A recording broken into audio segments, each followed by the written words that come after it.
আসসালামু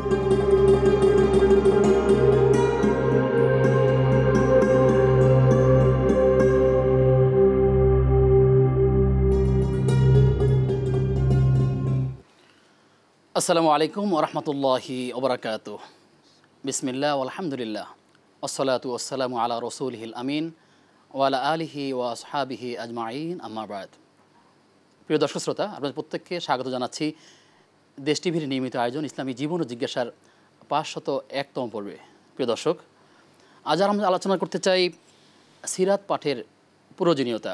সিরাত কেন পাঠ করতে হবে, সিরাত জানলে আমার কী ফজিলত রয়েছে, না জানলে আসলে কী ক্ষতি রয়েছে, সিরাত পরিবারের চর্চা কিভাবে করব, সন্তানদেরকে কিভাবে শেখাবো, কোরআনুল কারিমে সিরাত বিষয়গুলো নিয়ে কি রয়েছে, এই বিষয়গুলো আমরা জানবার চেষ্টা করব আজকের ইসলামিক স্কলারের কাছ থেকে। প্রিয় দর্শক, আপনারা জেনে আনন্দিত হবেন যে আজকে আমাদের যিনি অতিথি, আন্তর্জাতিক অঙ্গনে খুব পরিচিত আমাদের প্রিয় ভাই, বিশেষ করে যাকে আমরা খুব ওয়াজের ময়দানে দেখি, মাহফিলের ময়দানে দেখি, তাফসিরের ময়দানে দেখি, কিন্তু মিডিয়া অঙ্গনে আমরা খুব কাছে পাই না। অনেক চেষ্টা করেও আমরা তাকে পেয়েছি। আমরা আনন্দিত আমাদের মাঝে আমন্ত্রিত হয়েছেন শাইখ আল্লামা তারিক মুনাওয়ার। আসসালামু আলাইকুম ওয়া রাহমাতুল্লাহ। ওয়ালাইকুম আসসালাম ওয়া রাহমাতুল্লাহি ওয়া বারাকাতুহু। ওস্তাদ, কেমন আছেন আপনি? আলহামদুলিল্লাহ। আপনাকে স্বাগত জানাচ্ছি আমাদের আজকের পর্বে। শুকরিয়া। আপনার মাধ্যমে আমরা সিরাত বিষয়গুলো জানবার চেষ্টা করব ইনশাআল্লাহ। ইনশাআল্লাহ। প্রিয় দর্শক, আপনাদের সঙ্গে আছি আমি আব্দুল কাহার। আপনিও চাইলে আমাদের সাথে যুক্ত হতে পারবেন দুটো মাধ্যমে। একটি হচ্ছে টেলিভিশনের স্ক্রিনে দেখানো নম্বরে ফোন কলের মাধ্যমে 58312509, 58312754 এই নম্বরে। এছাড়াও দেশ টিভি ইসলামিক শো ফেসবুক পেজের কমেন্ট বক্সে গিয়ে আপনার মূল্যবান প্রশ্ন বাংলায় সংক্ষেপে লিখলে আমরা আপনার প্রশ্নের উত্তর জানার চেষ্টা করব ইনশাআল্লাহ তাআলা। শাইখ, আপনি যদি আমাদেরকে শুরুতেই বলেন যে বিষয়টি আমরা নোট করেছি যে চলছে রবিউল আউয়াল মাস শুরু হয়ে যাবে, সিরাত পাঠের প্রয়োজনীয়তা কতটুকু যদি আমাদেরকে জানান। আলহামদুলিল্লাহ, আসসালাতু ওয়াসসালামু আলা রাসূলিল্লাহ, বা'দ। আউযু বিল্লাহি মিনাশ শাইতানির রাজিম। বিসমিল্লাহির রহমানির রহিম। লাকাদ কানা লাকুম ফি রাসূলিল্লাহি উসওয়াতুন হাসানাহ লিমান কানা ইয়ারজুল্লাহ ওয়াল ইয়াওমাল আখির ওয়া যাকারাল্লাহ কাসীরা। ওয়া ক্বালা রাসূল সাল্লাল্লাহু আলাইহি ওয়াসাল্লাম লা ইউমিনু আহাদুকুম হাত্তা আকুনা আহাব্বা ইলাইহি মিন ওয়ালিদিহি ওয়া ওয়ালাদিহি ওয়ান নাস আজমাইন ও কামা ক্বালা আলাইহিস সালাতু ওয়াসসালাম। একটা খুবই জরুরি প্রশ্ন উত্থাপিত হয়েছে। দেশ টিভিকে ধন্যবাদ জানাই আয়োজনের জন্য।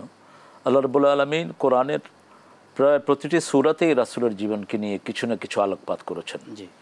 এর মধ্যে সবচেয়ে বেশি যে নবীর নাম এসেছে নেম ওয়াইজ, মুসা আলাইহিস সালামের নাম এসেছে 173 বার। 83 বার এসেছে ইব্রাহিম আলাইহিস সালামের নাম। মুহাম্মদ নামটা এসেছে 4 বার, আহমদ 1 বার। কিন্তু রাসূলকে আল্লাহ অ্যাড্রেস করেছেন 450 বার, বাশিরা, নাজিরা, কুল, এইভাবে। তো রাসূল সাল্লাল্লাহু আলাইহি ওয়াসাল্লামের জীবনী যদি কেউ না জানে তাহলে তার দুনিয়াও বৃথা, আখিরাতও বৃথা। আমাদের পৃথিবীর বর্তমান যেই ক্যালামিটি, যে দুর্যোগ আমরা দেখছি, রিসেন্ট যে দুর্যোগটা, ভাঙচুর, আগুন লাগানো, এগুলি তারাই করে যারা রাসূলের জীবনের সাথে পরিচিত না। কারণ নবীর জীবনী যারা জানবে না, এরা দুনিয়া সম্পর্কেও জানবে না, আখিরাত সম্পর্কেও জানবে না। রাসূল সাল্লাল্লাহু আলাইহি ওয়াসাল্লাম স্পষ্ট ভাষায় বলেছেন, 3টে জিনিস কখনো করবে না তোমরা। কখনো কোনো সম্পদ নষ্ট করবে না, যার সম্পত্তি হোক, নষ্ট করতে পারবে না। 2 নাম্বার, সময় নষ্ট করবে না, আমল নষ্ট করবে না। কিন্তু সেগুলো আমরা দেধারসে করছি। আল্লাহ এটা ফরজ করে দিয়েছেন। আমরা যদি শরিয়ার দিক থেকে দেখি, রাসূলের জীবনী জানা ছাড়া একটা মানুষ হতে পারে না। কারণ আমরা প্রতি নামাজে একটা দোয়া করি, ইহদিনাস সিরাতাল মুস্তাকিম। এই সিরাতুল মুস্তাকিমটা ইব্রাহিম আলাইহিস সালামকে আল্লাহ হাদিয়া দিয়েছেন। সূরা নাহলের 121 নম্বর আয়াতে আল্লাহ হাদাইনাহু সিরাতাল মুস্তাকিম। আর মুহাম্মদ সাল্লাল্লাহু আলাইহি ওয়াসাল্লামকে সূরা ইয়াসিনে বলছেন, ইয়াসিন আল কোরআনিল হাকিম ইন্নাকা লামিনাল মুরসালিন আলা সিরাতিম মুস্তাকিম। অর্থাৎ সিরাতুল মুস্তাকিমটার নামই হলো মুহাম্মদ সাল্লাল্লাহু আলাইহি ওয়াসাল্লাম।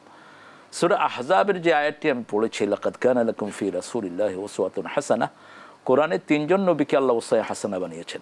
সাইয়েদনা ইব্রাহিম আলাইহিস সালাম, তারপরে সাইয়েদনা ইউসুফ আলাইহিস সালাম, আর সাইয়েদনা মুহাম্মদ সাল্লাল্লাহু আলাইহি ওয়াসাল্লাম। মুহাম্মদ সাল্লাল্লাহু আলাইহি ওয়াসাল্লামের ব্যাপারে আল্লাহ যেটা বলছেন, তারাই ওনাকে জীবনের শ্রেষ্ঠ আদর্শ হিসেবে গ্রহণ করবে যারা আল্লাহকে চায়। এখন আমরা পৃথিবীতে আসছি আল্লাহর হুকুমে, চলে যাব তার হুকুমে। তাকে চাওয়া ছাড়া আমাদের কোনো বিকল্প নাই, যেটা সুলাইমান আলাইহিস সালাম খুব চমৎকারভাবে চাইতেন, যেটা রাসূল সাল্লাল্লাহু আলাইহি ওয়াসাল্লাম আমাদেরকে শিখিয়েছেন। সুলাইমান আলাইহিস সালাম ওনার প্রায় সিজদাতে বলতেন, আল্লাহুম্মা ইন্নী আসআলু হুব্বাক হুব্বা মান ইউহিব্বুক হুব্বা আমালাল্লাযী ইউকাররিবু ইলা হুব্বিক। হে আল্লাহ, আমি আপনাকে চাই, আপনার ভালোবাসা চাই, আপনি যাকে ভালোবাসেন তাকে আমি চাই। এবং ওই আমলটা চাই যে আমল দিয়ে আপনি আমাকে ভালোবাসবেন। এখন রাসূলকে চাওয়া ছাড়া আমাদের কোনো গত্যন্তর নেই। আল্লাহ বলছেন যদি আমাকে পেতে চাও তাহলে মুহাম্মদকে অনুসরণ করো। সূরা আল ইমরানে যেটা আমরা পাই অত্যন্ত সুন্দরভাবে, কুল ইন কুনতুম তুহিব্বুনা আল্লাহ ফাত্তাবিউনি ইউহিব্বুকুমুল্লাহ ওয়া ইয়াগফির লাকুম যুনুবাকুম আল্লাহু গফুর রহিম। আল্লাহ বলছেন, হে নবী আপনি বলেন তোমরা যদি আমাকে ভালোবাসতে চাও তারা যেন আপনাকে অনুসরণ করে, তাহলে ওরা আমাকে ভালোবাসতে হবে না, আমি ওদেরকে ভালোবাসবো, আর আমি যখন ভালোবাসবো তাদের গুনাহগুলো আমি মাফ করে দেবো। তো আল্লাহ রাব্বুল আলামিন রাসূল সাল্লাল্লাহু আলাইহি ওয়াসাল্লামের জন্য এত ডাইরেক্ট কথা বলেছেন যেটা অন্য কোনো নবীর ব্যাপারে বলেননি। সব নবীর ব্যাপারে বলেছেন ইউমিনুনা বিমা উনজিলা ইলাইকা ওয়া মা উনজিলা মিন ক্বাবলিক।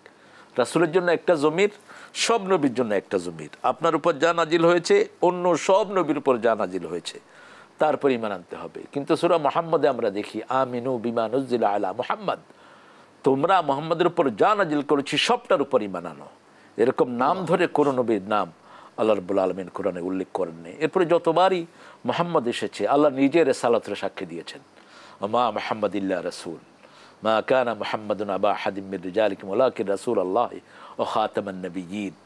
শুধুমাত্র সূরা মুহাম্মদে বলছেন আমিনু বিমা নুজিলা আলা মুহাম্মদ।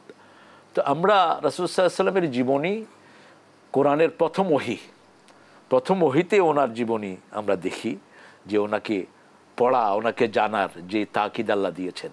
প্রথম শব্দটা ইকরা বিসমি রাব্বিকাল্লাযী খালাক, খালাকাল ইনসানা মিন আলাক, ইকরা ওয়া রাব্বুকাল আকরাম আল্লাযী আল্লামা বিল কলম আল্লামাল ইনসানা মা লাম ইয়ালাম।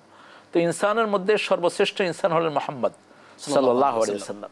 তো আল্লাহ বলছেন তোমরা পড়ো, রবের নামে পড়ো। আজকে যদি রবের নামে পড়া হতো দেশে এই বিশৃঙ্খলা থাকতো না, দেশের এই যে পরিবর্তনও হতো না। যারা আল্লাহর নামে পড়ে এরা ইটারনাল হয়ে যায়, যেমন নবীরা ইটারনাল, নবীদের কোনো পরিবর্তন নাই। একটু মাঝখানে ইন্টারাপ্ট করি।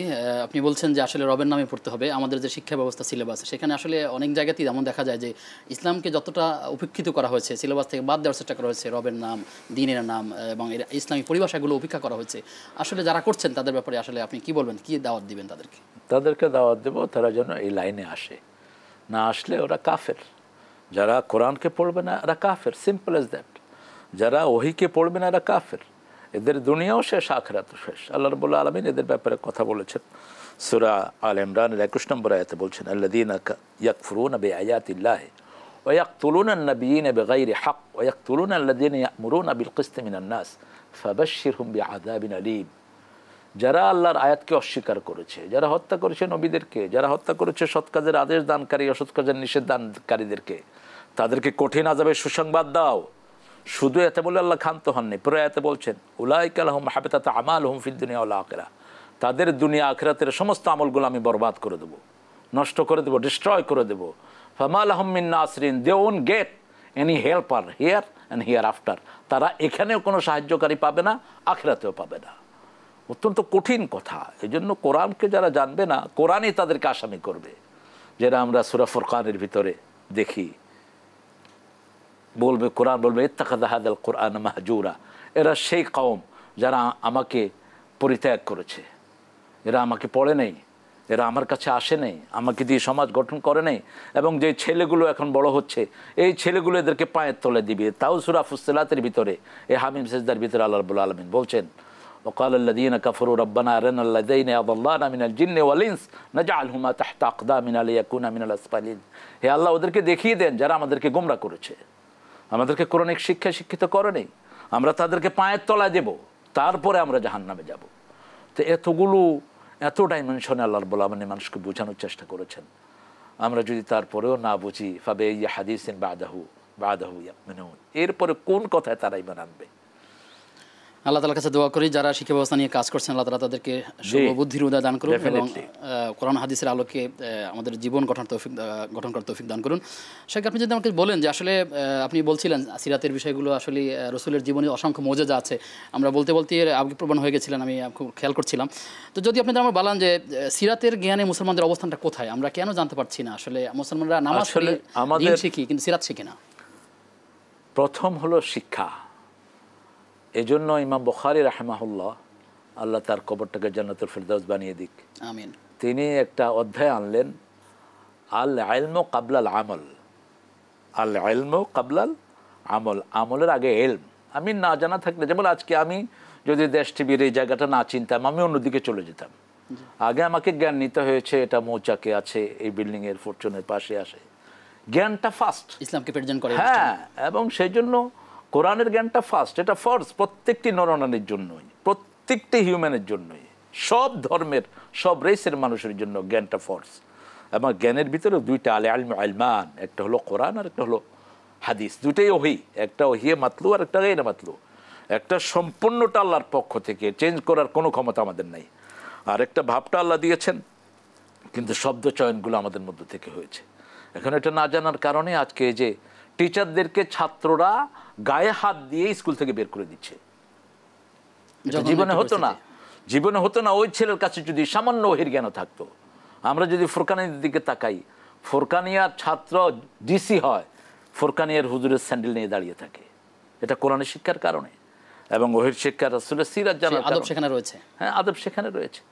এখন ওহির জ্ঞান যেখানে থাকে না, সেখানে মানুষের মধ্যে আদব থাকে না। জি, তা আল্লাহ তাআলা আমাদেরকে সেই ওহির জ্ঞানে ধন্য করুন। আপনি আমাদের জন্য দোয়া করবেন। প্রিয় দর্শক, আমরা বিরতির পরে আমরা আর কিছু প্রশ্ন আছে, শাইখ আপনার কাছে আমরা আবার আসবো ইনশাআল্লাহ তাআলা। শুকরিয়া। প্রিয় দর্শক, আপনারা দেখছিলেন ইসলামী জীবন ও জিজ্ঞাসা। আমাদের আজকের অতিথি ছিলেন শাইখ তারেক মনোয়ার। আমরা আলোচনা ছিলাম সিরাত পাঠের প্রয়োজনীয়তা। আর কিছু প্রশ্ন আছে, আমরা ফিরবো কিছুক্ষণ পরে, বিরতি নিয়ে ইনশাআল্লাহ তাআলা।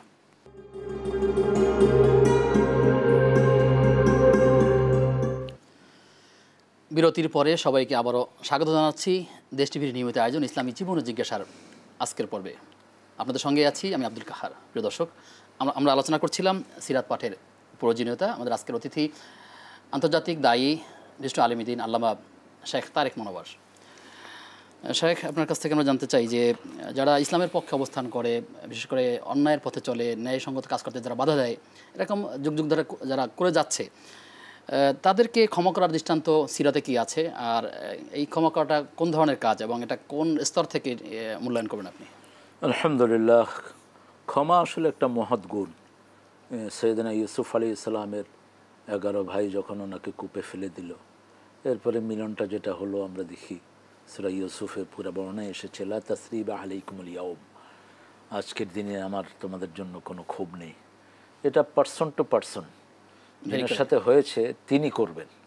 যেমন আমার আব্বাকে খুন করা হয়েছে, আমি ক্ষমা করব, ক্ষমা করার অথরিটি আমার, অন্য কারো না। তো একজন কোনো লিডার যদি বলে যে আমরা ক্ষমা করে দেব, ওনার দৃষ্টিতে ওনাকে যারা কষ্ট দিচ্ছে হয়তো ওনার পক্ষ থেকে উনি সেটা ক্ষমা করার ঘোষণা দিতেই পারেন। রাসূল সাল্লাল্লাহু আলাইহি ওয়াসাল্লাম যেটা দিলেন ফতে মক্কাতে দিলেন যে লা তাসরিবা আলাইকুমুল ইয়াউম, আমার ভাই ইউসুফ আলাইহিস সালাম। সাধারণ একটা উক্তি হতে পারে, বিষয়টা এরকম কিনা? সাধারণ মানে নিজের জন্য ক্ষমা তো সবসময় মহত্বের লক্ষণ। তো ক্ষমা করলে যদি একটা মানুষ ফিরে আসে দিনের পথে, এর চেয়ে বড় নিয়ামত তার কিছু হতে পারে না। কিন্তু যাদের ফিরে আসার কোনো সম্ভাবনা নেই এবং যাদেরকে ক্ষমা করে দিলে ওদের ওই অপরাধটা আরো বেড়ে যাবে, তারা দুর্বল মনে করতে পারে। যেমন রাসূল সাল্লাল্লাহু আলাইহি ওয়াসাল্লাম 15 জনকে বলছে যেখানে পাও হত্যা করো, এবং বলেছেন যে কাবার গেলাপও যদি ধরে থাকে সেখানে হত্যা করো। এই 15 জন কত বড় ক্রিমিনাল ছিল ফতে মক্কার পরে। এরপরে যারা ওখান থেকে ওই 15 জনের মধ্যে থেকেও যারা ওনাকে ধরেছেন বিভিন্ন সময়, তিনি মাফ করে দিয়েছেন। এখন যে সিনার, তাকে রিগ্রেট করতে হবে যে আমি অপরাধ করেছি, আমার এটা অপরাধ ছিল, অনুতপ্ত হতে হবে, অবশ্যই তাকে অনুতপ্ত হতে হবে। তা নাহলে ক্ষমার প্রশ্নই আসে না। সে তো এটা স্বীকৃতি দিচ্ছে না যে সে খুব অ্যাডামেন্ট, আমি যা করেছি ঠিকই করেছি, শয়তানের মতো। আবা ওয়াস্তাকবারা ওয়া কানা মিনাল কাফিরিন, অস্বীকার করেছে, অহংকার করেছে, এদের জন্য তো কোনো ক্ষমা নেই। এখন কেউ যখন ক্ষমার ঘোষণা করে, ওটা তার কাছে পার্সোনালি জিজ্ঞেস করা দরকার, আপনার ক্ষমায় বল ওইটা কতটুকু। আমাদের দেশে যে প্রেসিডেন্টের ক্ষমার জন্য যায়, এটা কোন পাগলামি? এটা আমার ভাইকে হত্যা করা হয়েছে, ক্ষমা করার মালিক আমি, আমার বাপ, আমার আত্মীয় স্বজন, অথবা রক্তমূল্য দিতে হবে, দিয়ত দিতে হবে। দিয়ত সহজ জিনিস না। দিয়ত আমাদের দেশে লামসাম কিছু দেয় না, এটা শরীয়তে কোনোভাবেই গ্রহণযোগ্য না। 50টা উট দিতে হবে যেগুলো পেটে বাচ্চা আছে, অথবা গরু, আর 50টা হলো নর্মাল। তো প্রায় কয়েক কোটি, 1-1.5 কোটি টাকার ব্যাপার হয়ে যায় এখানে, যাতে করে তার পুরো ফ্যামিলিটা চলতে পারে। এখন তো হত্যা, লাওয়ারিশ হত্যা হচ্ছে, গুম হচ্ছে, বিভিন্ন রকমের অপরাধের সাথে মানুষ জড়িয়ে আছে, কারণ শরীয়তের হুকুমগুলো নেই। রাষ্ট্রপতির কাছে প্রাণ ভিক্ষা চায় তারা। রাষ্ট্রপতি প্রাণ ভিক্ষা দেয় আর কে? রাষ্ট্রপতির কাছে চাওয়ারই বা কি আছে? ও কি কারো মালিক নাকি? আমার ভাইকে যে মেরেছে, আমার ভাইয়ের মালিক কি রাষ্ট্রপতি? মোটেই না। কিভাবে এটা হতে পারে? এটা শরীয়ত, সম্পূর্ণ শরীয়তের বিরোধী একটা সিস্টেম আমরা চালু করে নিয়েছি, যেটা কোনো ভিত্তি নেই। যাকে, যে ভিকটিম, সে যদি মাফ করে দেয়, সে যদি তার পক্ষ থেকে ক্ষমা ঘোষণা করে, সেটা ডিফারেন্ট কেস। কিন্তু আপনি জেনারেলি আমার ভাইকে নিয়ে গেছে, ওর ভাইকে নিয়ে গেছে, ওর ভাইকে হত্যা করা হয়েছে, আপনি বললেন যে আমি সবার পক্ষ থেকে মাফ করে দেব। আপনি কে? আপনাকে তো এই অথরিটি ইসলাম দেয়নি। এখন প্রত্যেকে ব্যক্তিগতভাবে, আল্লাহ তাআলা আমাদেরকে দিনের সঠিক বুঝদান করুন। আরেকটা যদি বিষয় বলেন, আজকে শিক্ষা প্রতিষ্ঠান বন্ধ, বিশেষ করে ছুটির হচ্ছে আখিরি সাহার সোমবার, তো এই বিষয়টা আসলে কি বোঝানো হয়েছে? এটির কোনো ইবাদত আছে কি? আখিরি সাহার সোমবার ব্যাপারে রাসূল সাল্লাল্লাহু আলাইহি ওয়াসাল্লাম রোগ থেকে মুক্তি পেয়েছেন। রাসূল সাল্লাল্লাহু আলাইহি ওয়াসাল্লাম কখনো বলেননি যে আমার উপলক্ষে তোমরা রোজা করো, বরং তিনি সপ্তাহে 2টা রোজা রাখতেন, একটা সোমবার, একটা বৃহস্পতিবার। একটা রাখতেন ওহিদ দিন এবং রাসূল সাল্লাল্লাহু আলাইহি ওয়াসাল্লামের জন্ম, আর একটা রাখতেন যে জান্নাতের দরজা খোলা থাকে এবং আমল আল্লাহর দরবারে উঠে। তো যেটা আমল কবুল হওয়ার জন্য 2টি শর্ত, একটা হলো আল্লাহর নির্দেশ, আর একটা হলো রাসূলের সুন্নাহ। রাসূল যেটা বলেন না, মা লা ইয়াসফিহি আমরুনা ফাহুয়া রাদ, যেখানে রাসূলের সুন্নাহ নাই সেটা গ্রহণযোগ্য হবে না। হ্যাঁ, রাসূল সাল্লাল্লাহু আলাইহি ওয়াসাল্লাম রোগমুক্ত হয়েছেন, আলহামদুলিল্লাহ, আমরা আল্লাহর শুকরিয়া আদায় করতে পারি। তারপরে শুকরিয়াতান যদি কেউ 2 রাকাত নামাজও পড়তে পারে, কিন্তু পড়তেই হবে, করতেই হবে, নট নেসেসারিলি। এটা কোনো অব্লিগেটরি কিছুই না। সাহাবায়ে কেরাম করেন নাই, রিদওয়ানুল্লাহি আলাইহিম আজমাইন, সালফে সালেহিন কেউ করেননি। ইবাদতের জন্য প্রত্যেকটা বিষয়ে সুন্নাহ মোতাবেক হওয়া উচিত, হাজির হওয়া উচিত। জি শেখ রাবুল, শেষ প্রশ্ন আপনার কাছে, খুব ছোট্ট করে যদি আমাদেরকে বলেন যে আমরা এখন যে অনেক জায়গায় দেখা যাবে 12 তারিখে আসলে মিলাদুন্নবী পালন করা হবে, কোথাও সিরাতুন নবী মাহফিল হবে, খুব সংক্ষেপে আমাদের যদি মূল কথাটা বলেন যে মিলাদুন্নবী আর সিরাতুন নবীর পার্থক্যটা কোথায়, আসলে আমাদের কি বলা উচিত? আসলে মিলাদটা সিরাতের ভিতরে চলে আসে। সিরাত হলো সূরা তোহার ভিতরে আল্লাহ বলছেন সিরাতাহাল উলা। সিরাত হলো মাথা থেকে পায়ের তালু পর্যন্ত পুরো জিনিসটাকে বোঝায়। রাসূলের পুরো জীবনটাই হলো সিরাত। হ্যাঁ, এবং যতজন রাসূলের জীবন নিয়ে লিখেছেন, সিরাতে ইবনে হিশাম, তারপরে সিরাতে ইসহাক, সব সিরাত শব্দটা এনেছেন। আর মিলাদটা হলো সিরাতের একটা অংশ। জন্ম হয়েছে, তারপরে কৈশোরে গিয়েছেন, তো এখন এটা নিয়ে ঠেলাঠেলির কিছুই নেই। আমরা রাসূলের জীবনটা আমল করব, এটাই হলো মূল কথা। এটাকে সেলিব্রেট করার কিছু নাই, এটাকে আমলে পরিণত করতে হবে ইনশাআল্লাহ তাআলা। শেখ, আপনার মাধ্যমে আমরা অনেকগুলো বিষয় জেনেছি। আপনি আমাদের জন্য দোয়া করবেন, আমাদের জন্য ইনশাআল্লাহ। আমরা আপনার জন্য দোয়া করি, আল্লাহ তাআলা হায়াতে বারাকা দান করুন। আবার কখনো দেখা হলে কোনো বিষয় নিয়ে আলোচনা করব ইনশাআল্লাহ। ইনশাআল্লাহ, ইনশাআল্লাহ। প্রিয় দর্শক, আমরা আলোচনা করছিলাম সিরাত পাঠের প্রয়োজনীয়তা। আমাদের শাইখের কাছ থেকে যে বিষয়গুলো জেনেছি, যেগুলো করণীয় আছে সেগুলো আমরা করতে পারি, যেগুলো বর্জনীয় আছে আমরা বর্জন করতে পারি, সেই তৌফিক দান করুন। আর এই রবিউল আউয়াল উপলক্ষেই নয়, শুধু সারা বছরই আমরা সিরাত চর্চা করব। বিশেষ করে সন্তানদের কাছে, পরিবারের কাছে, বিভিন্ন জায়গাতে আমরা রাসূলের জীবনী হাদিয়া দেওয়ার চেষ্টা করব এবং নিজেরা এই সিরাতগুলো পড়ে পড়ে নিজের জীবনকে সেভাবে গড়বার চেষ্টা করবো। আল্লাহ তাআলা আমাদেরকে একটি সুন্দর জীবন, সুন্দর সমাজ ফিরিয়ে দেন, সেই প্রত্যাশা থাকলাম। আগামী অনুষ্ঠান দেখবার আমন্ত্রণ জানিয়ে আজকের মধ্যে এখানে বিদায় নিচ্ছি। আসসালামু আলাইকুম ওয়া রাহমাতুল্লাহি ওয়া বারাকাতুহু।